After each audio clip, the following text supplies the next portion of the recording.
Hey everyone, my name is Wedge, and there's a crapload of news that has come out in the past week that we just have to talk about, but before we do that, there's only hours left to join the Manosaurus and Tolarian Community College joint giveaway.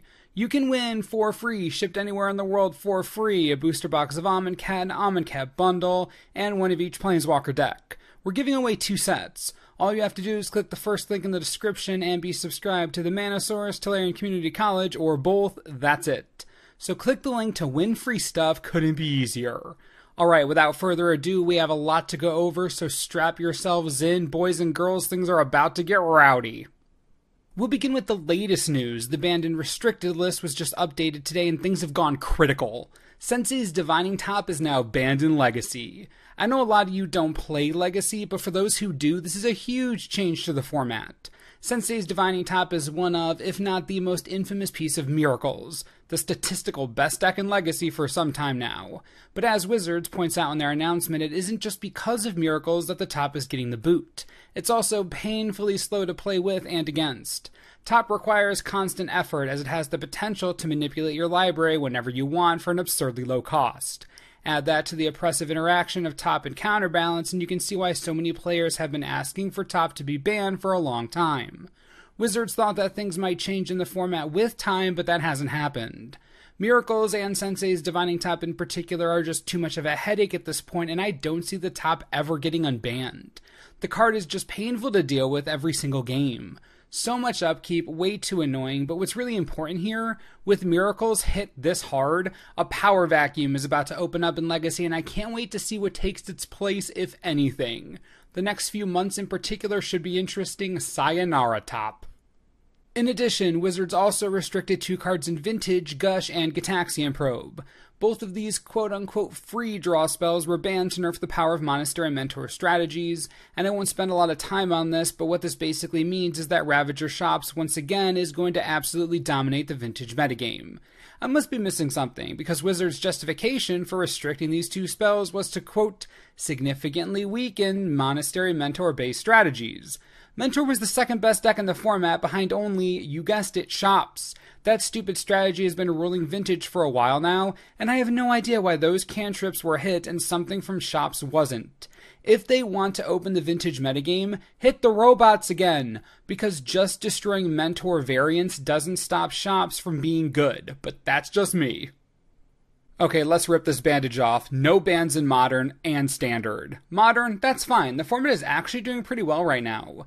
Death Shadow is good, but it isn't unbeatable. Tournament results are pretty varied. People seem generally happy with Modern. So let's turn our attention to Standard and the no changes. Now, I just hate everything about how Standard has been the last few months. You know when they should have banned Felidar combo out? The last time we had a banned and restricted announcement. But they wanted to wait. Nothing changed. Now here we are, and they still aren't banning it. They mentioned that Amonkhet should give them more data to work with, but all the data is going to be skewed because the entire format will be designed around killing Felidar combo and Heart of Kirin. It isn't a fun format when every single deck has to be built to deal with the 2 boogeymen of the format. What I expect to happen is that we'll see the combo and Heart of Kirin decks dominate even after Amonkhet comes out. Then during the next announcement, a month from now, they'll ban them. That's the whole point of this new double announcement, right? Give them a chance to react quicker. If they don't ban the combo then, Standard is super doomed forever. Moving on to more pleasant news, the fall set was just announced and it's called Ixalan, and it'll be released September 29th. But what's interesting is that the Ixalan Pro Tour, which would usually happen right after the set releases, is being moved to November, and the World Championship is being moved to coincide with the new set release. This is Wizards experimenting with the World Championship as a platform for showing off the new set rather than the Pro Tour. Should be more eyeballs, a much bigger deal, it could be interesting. We'll hear more about Ixalan in June, but until then, all we have is a name and a release date. The next announcement is that Commander 2017 is definitely going to be a thing. Now, that's something we knew was happening. Happens every year, and to be completely honest, the yearly Commander releases are some of the best work that WotC does all year. I mean, you can't really deny that. They knock these out of the park. But anyways, there are a few changes that were not expected this time around. The first big change, Commander 2017 is releasing August 25th instead of the usual early November release. This puts it squarely in the conspiracy/from-the-vault/summer limited run product space. Another change, there aren't going to be 5 decks this time, only 4. Quote, This set features 4 new tribal-themed 100-card decks, including 56 all-new Magic cards, Legal and Vintage, and Legacy. Yes, we are releasing 4 decks this year instead of the normal 5, since this year's theme isn't based on the color wheel, but some of Magic's most popular and interesting tribes. Color me friggin' intrigued. Since we're not dealing with a balanced color wheel this time around, there will likely be an imbalance, which is totally fine. The real important thing, which tribes? They said most popular and most interesting. Zombies, elves, dragons, wizards. This sounds like a great video idea. Yeah, we're definitely going to make a video about the best tribes to put in this set. That's totally happening. Anyways, Tribal Commander 2017, talk about an easy way to make money. I am so in. Now you may be asking yourselves, why would Commander 2017 get pushed to late summer for the first time ever? Say hello to Iconic Masters, a new set releasing November 17th of this year. A concept completely out of left field. I'll let Wizards do all the talking. Quote, Iconic Masters offers players a tour through some of the most powerful cards in over 23 years of Magic history. Featuring new artwork on many cards, the set brings an array of massive angels, sphinxes, demons, dragons, and hydras, alongside some of our favorite and most memorable spells. They also specifically say that the set is designed for draft. As with all Master sets, this one is a 100% reprinted set. No new cards, but plenty of new artwork. What we have to figure out, where does Eternal Masters end and this begin?